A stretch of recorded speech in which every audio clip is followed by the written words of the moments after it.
భాగం అయితే ఇంతకు వాళ్ళు చెప్పిన అంశం ఏంటంటే ఆ దయ్యం గుడ్డి దయ్యం అంట. ఎందుకు గుడ్డి దయ్యం? మీరు సాక్షిలో నా మొత్తం ఒక ఆర్టికల్ కూడా పెద్దది వచ్చింది. ఎందుకు గుడ్డి దయ్యం అయ్యిందని నేను అడిగితే కళ్ళు దానం చేశాను చనిపోయిన తర్వాత.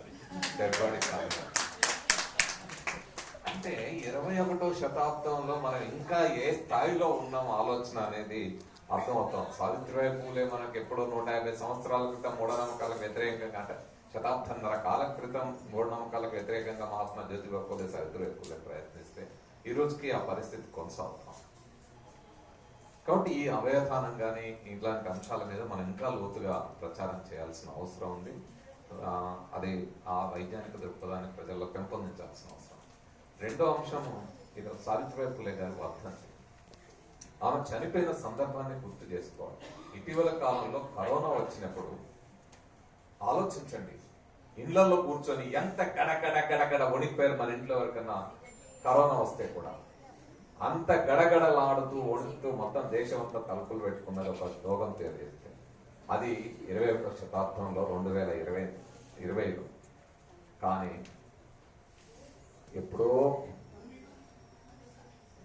ఒక 120-130 సంవత్సరాల క్రితం ప్లేగు వ్యాధితో ప్రజలందరూ అల్లాడుతుంటే, కరువుతో ప్రజలందరూ అల్లాడుతుంటే వాళ్ళ కడుపు ఆకలి తీర్చడమే కాకుండా ప్లేగు వ్యాధితో ప్రజలందరూ అల్లాడుతుంటే వాళ్ళకి వెళ్ళి నర్సింగ్ సేవలు అందించి తీసుకొచ్చి వైద్య సౌకర్యం అందించి ఆ వైద్య సౌకర్యం అందించే క్రమంలో తాను ప్రాణాలు కోల్పోయింది మాతా సావిత్రిబాయి పూలే చదువుల ప్రదేశాలు. ఎంతటి సైంటిఫిక్ టెంపర్మెంట్ ఉంటే అది సాధ్యమవుతుంది. సైంటిఫిక్ టెంపర్ అంటే ఏదో సైన్స్ గురించి 4 పడికట్టు పదాలు మాట్లాడడం కాదు, జీవితాచరణలో వైజ్ఞానిక ఆలోచన ఉందా లేదా. ఎందుకంటే ఈరోజు చూస్తా ఉన్నాం, పెద్ద పెద్ద వాళ్ళు సైన్స్ చదువుకున్న వాళ్ళు ఇస్రో వాళ్ళే రాకెట్లు ఎగరేస్తున్నారు. కాబట్టి ఆ స్ఫూర్తి మనకి అక్కడ కనపడుతుంది ఈరోజు. అందుకే మేము విజ్ఞానదర్శిని వైజ్ఞానిక దృక్పథాన్ని పెంపొందించే ప్రయత్నం చేయడంతో పాటు ఆ సావిత్రిబాయి పూలే స్ఫూర్తిని తరానికి అందచేయాలని, ముఖ్యంగా ప్రతి పాఠశాల సెలబ్రేట్ చేసుకోవాలి. ఎవరెవరో చదువుల గురించి ఎవరెవరికి ఆపాదించబడుతున్న కాలంలో నిజంగా ఈ దేశంలో ప్రతి మహిళకి పురుషుడికి చదువు అందడానికి కారణమైన మహాత్మా జ్యోతిబా పూలే, సావిత్రిబాయి పూలే వాళ్ళు లేకపోతే చదువు మనకి ఇంకెంత దూరం ఉండేదో అర్థమవుతుంది. ఆ విషయాన్ని గుర్తెరిగే మేము ప్రతి ఇయర్ ఉమెన్ టీచర్స్ ఫెస్ట్ జరుపుతూ ఒక డిమాండ్ చేసేవాళ్ళం, సావిత్రిబాయి పూలే బర్త్డేని ఉమెన్ టీచర్స్ డేగా జరపాలని. కానీ ఒక 5 ఏళ్ల నుంచి మేము కృషి చేస్తుంటే సాధ్యం కాలేదు.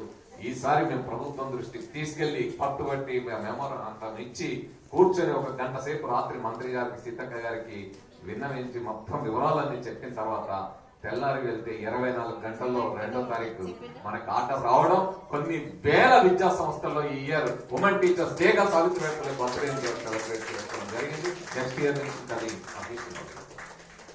ఎందుకు సెలబ్రేషన్ అంటే వాళ్ళు ఏదో దండలేసి దేవుళ్ళు మహా గొప్ప వాళ్ళని కాదు, మనం ఏం చెయ్యాలి, ఆ కర్తవ్యాన్ని ముందుకు తీసుకెళ్ళడానికి ఈరోజు ఏం చేయాలనేది చాలా అది ఆలోచించుకోవాలి. మూఢనమ్మకాలతో సమాజం ఈరోజు ఎంత దారుణమైన పరిస్థితులు ఉన్నాయో అవన్నీ మీకు తెలుసు. ఆ దారుణాలకు వ్యతిరేకంగా వాళ్ళు అప్పుడు పనిచేస్తే ఈరోజు మనం పనిచేయాల్సిన అవసరం ఉంది.